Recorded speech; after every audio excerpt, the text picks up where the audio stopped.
Gagawa tayo ngayon ng garlic pickles or yung binabad na garlic sa suka. So, yan ang ating mga ingredients.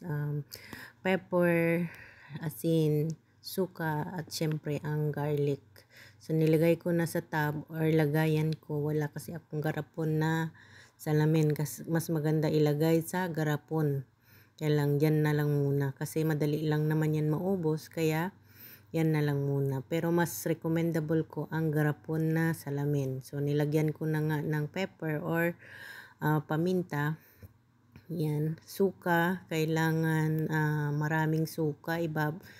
Ibabad hanggang lagpas ng garlic para mababad siya ng maigi. Yan. Nilagay ko na lahat yung suka para maubos na at may tapon na ang bote ng suka. Disclaimer lang guys, hindi po tayo sponsor ng mga ginamit nating product. Ayan, nilagyan ko na ng asin para matimplahan. Dinagdagan ko pa ng paminta kasi kulang. Mas masarap pag maraming paminta.